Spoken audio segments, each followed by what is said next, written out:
Dan Rather signed off with that?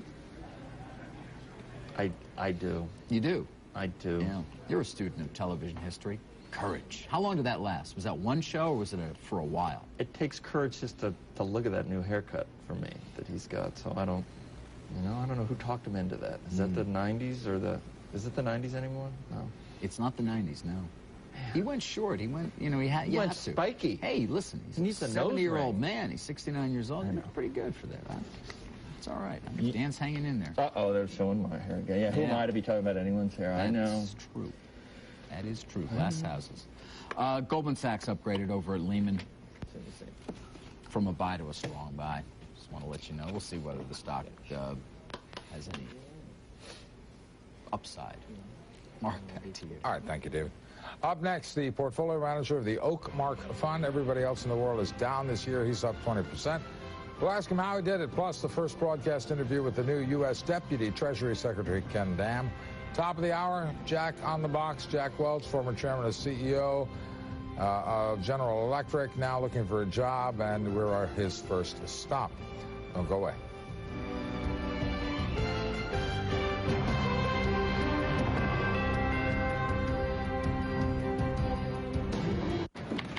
Hey, Jim, you hear about Chanco Wireless? I just ordered 200 shares. I went for 300.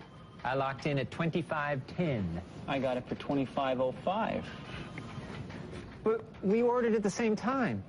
That's too bad. Well, why did your broker get it cheaper? Because Ameritrade doesn't play favorites. They go to multiple market centers to look for the best price. Well, my broker does that. Don't they? I don't know. Some brokers buy from networks they own. Sometimes they sell you stock out of their own portfolios. And sometimes when you're really mad, your neck gets all blotchy. I don't want to talk about this anymore. Fine.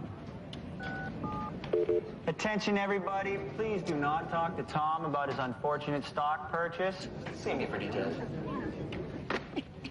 Switch to Ameritrade for better order routing. To find out more about best execution, go to Ameritrade.com. Ameritrade. It's how you get somewhere on Wall Street.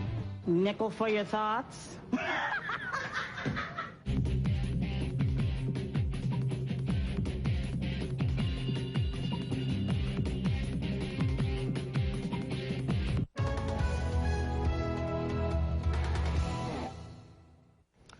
Looking for some long-term capital appreciation, the Oakmark Select Fund has just over $4 billion in assets. Year-to-date return of 20%, one-year return, almost 30. Let's talk to the man with the hot hand. Joining us from Chicago, Bill Nygren, portfolio manager of the Oakmark Select Fund. Bill, thanks for being with us. Thanks, Mark. Good to be here. Where are you making this money?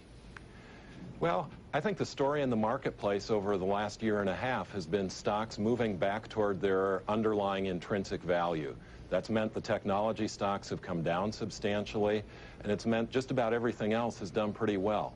We went into that period owning almost nothing in the technology sector, and our companies in consumer products, industrial products, and financials have all done quite well. All right. How do you pick your stocks, Bill?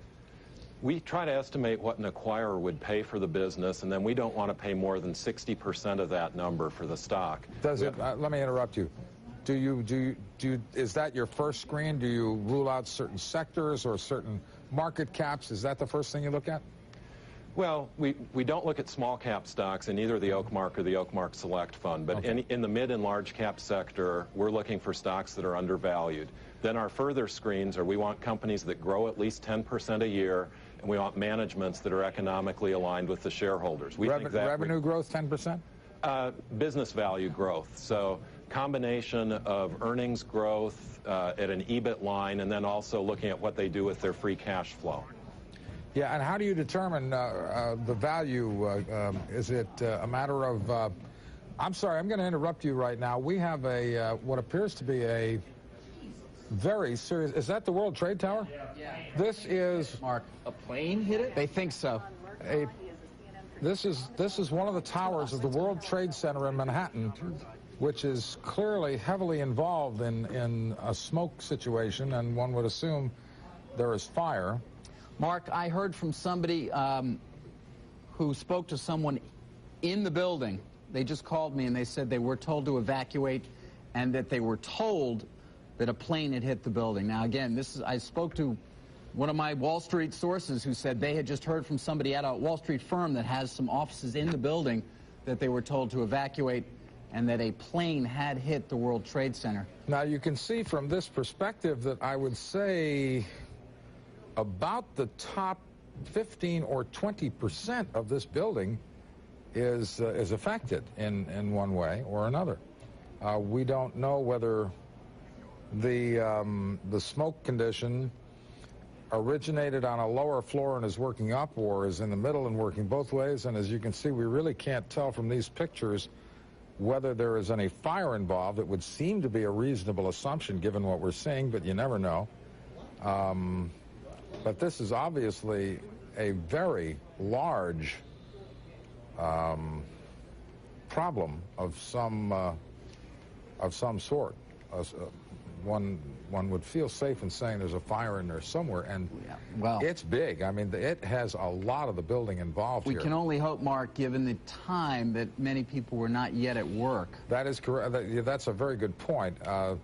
That is a 9 to 5 kind of environment, that building, although obviously many people would be there in the off hours, but the majority would not be coming to work until about 10 minutes from now. It is also in the financial district, of course, on the west side of southern Manhattan, right near the World Financial Center, where a lot of Wall Street firms have their offices as well, not far from the New York Stock Exchange.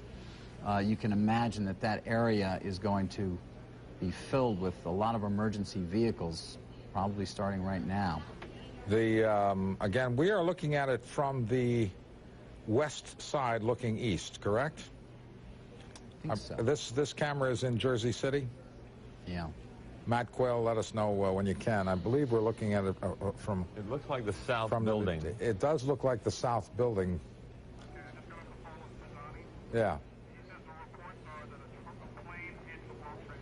Yeah. All right, the report continues to be that a plane hit the World Trade Center. That is what I was told, Mark, again, by somebody. It looks like the north building. I believe it is the north building, yeah. and because that's the Empire State Building in the foreground. So it is the north building, and it looks to me like there's a rather large hole in this north side of the north building.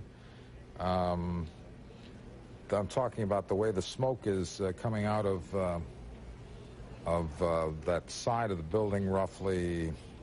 Again, what strikes me is how many floors are involved. This is a very large part of this building. You see the debris coming out. Yes, and this, by the way, there are an awful lot of people who work, and the Twin Towers have their own zip code. There are so many people who work there, and there are so many offices there. They recently sold, in fact, by the Port Authority of New York to an investment group, Mark. It does appear to be... the damage does appear to be, probably has originated on the north side of the North Tower, but we are still, details very sketchy, and a lot of it is speculation until we can nail it down, but there does not appear to be any major damage, for example, on the side that we're looking, that is closest to the camera here. There does appear to be major damage to the exterior of the building from the north side. And I think it's also safe to say there is a significant fire going on inside that building right now. Yeah, that hole, I guess it's hard to estimate. See what I'm talking about? That entire area seems to be gone. Seems to have been crashed in somehow. And obviously high up. Hard to say exactly what floors, but certainly the highest floors. Somewhat